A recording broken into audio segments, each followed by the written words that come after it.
Que nosotros tenemos, en toda investigación científica, tenemos las variables. Estas variables son las características observables o medibles de las unidades de estudio.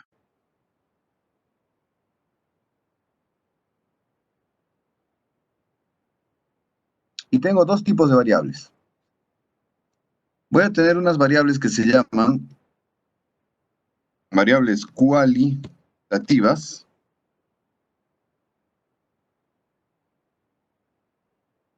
Las variables cualitativas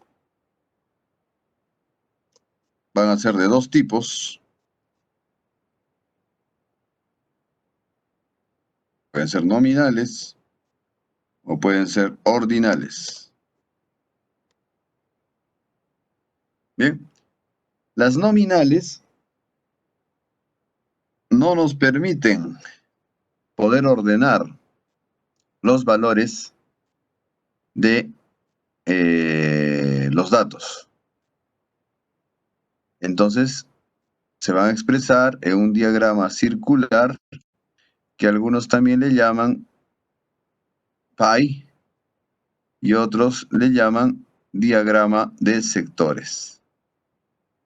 ¿Listo? Este es un tipo de gráfico que funciona para las variables nominales. En cambio, las variables ordinales se van a presentar con otro tipo de gráfico. Este gráfico se va a llamar el diagrama de barras. Este diagrama de barras tiene la característica de que va a presentar unos gráficos de la siguiente manera para poder comparar los resultados. Estos resultados van a ser o van a provenir de una variable que se puede ordenar. Por ejemplo, el nivel de dolor leve. Acá vendría el nivel moderado y acá vendría el dolor severo. ¿Listo? Leve, moderado y severo. Acá, por ejemplo, podría ser masculino contra femenino.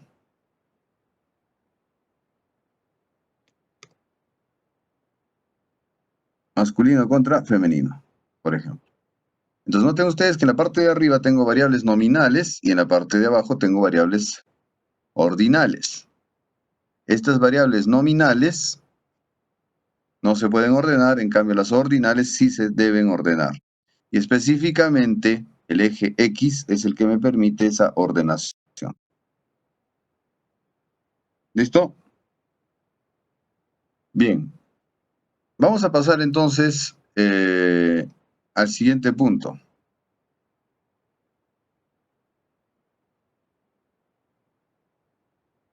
Que van a ser las variables cuantitativas.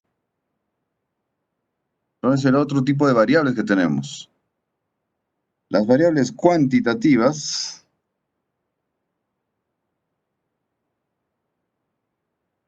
son variables medibles. Estas cuales eran observables. Ahora vamos a hacer las medibles. Entonces, cuando yo hablo de una variable cuantitativa, en su división hablo de variable cuantitativa discreta y variable cuantitativa continua. Tenemos esos dos tipos, ¿no es cierto? La variable cuantitativa discreta y la variable cuantitativa continua.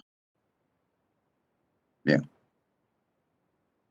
La variable cuantitativa discreta se caracteriza porque no admite decimales.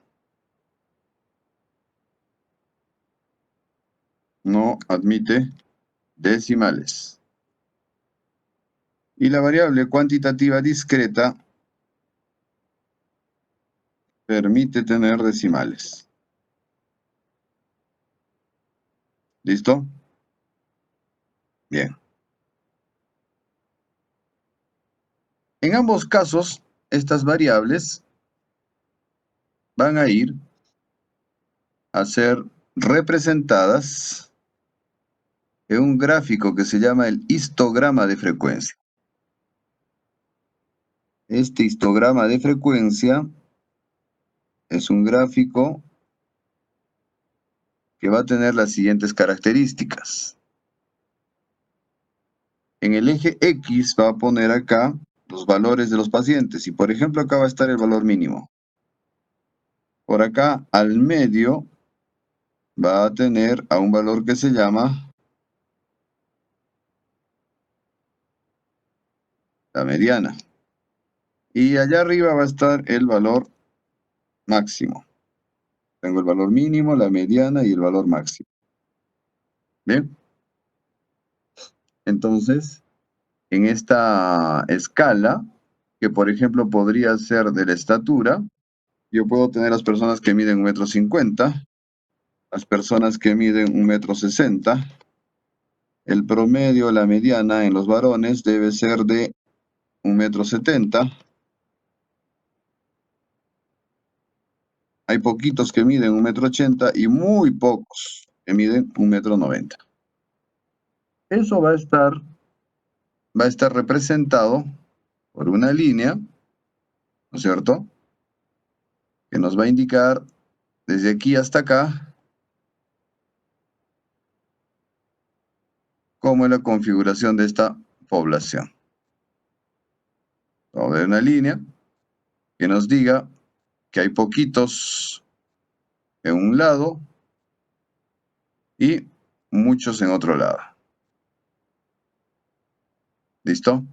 El promedio, decíamos, va a estar por acá, o mediana, está por acá en la mitad. Vamos a poder saber también que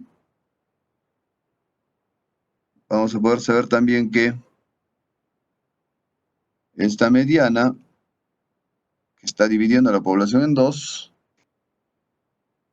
si es que aplicamos el mismo concepto hacia arriba y hacia abajo, vamos a poder dividir esta población también en otros dos, y otro pedacito en otros dos, de tal manera que yo voy a tener una división en 4 partes de esta población. Bien, a estos datos dibujados de esta manera se le conoce como el histograma de frecuencia. Histograma de frecuencia.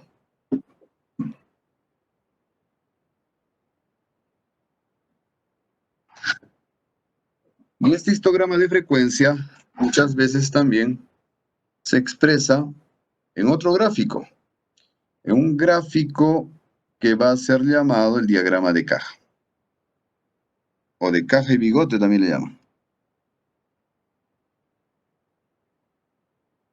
De aquí hasta acá, solo que se va a invertir el gráfico. Y vamos a poner el valor máximo arriba, el valor mínimo abajo, la mediana que está en 170 aquí.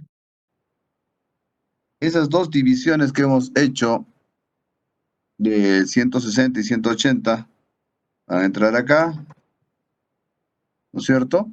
Y vamos a unir con unos bigotitos o con unas rayitas esas líneas.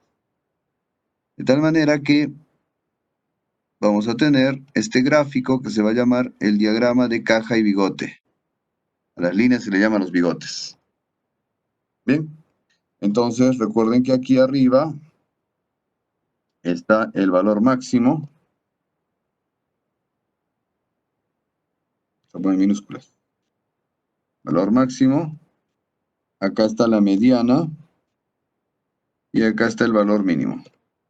Se nota que está como invertido, ¿no es cierto? Está como girado. ¿Ve? Este valor máximo, este valor mínimo y esta mediana del gráfico de arriba se transportan al otro gráfico, ¿no es cierto? Y esto mismo se dibuja a este lado. Bien, ¿qué me permite? Esto me permite poder hacer comparaciones, de tal manera que, por ejemplo, el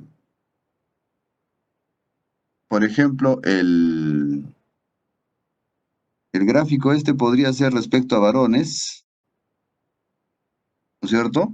Y tener uno igualito para las mujeres, para poder comparar si es que sus promedios son iguales en estatura, por ejemplo. Normalmente las mujeres esto es más corto, es más abajo, y ahí podríamos comparar las estaturas entre varones y mujeres para ver si la diferencia es estadísticamente significativa. Este lo pintamos de celestito y este otro lo pintamos de rosadito, ya sé que estoy comparando varones contra mujeres. ¿Listo? Bien. A este gráfico se le ha puesto el nombre de diagrama de Tukey o también llamado de caja-bigote.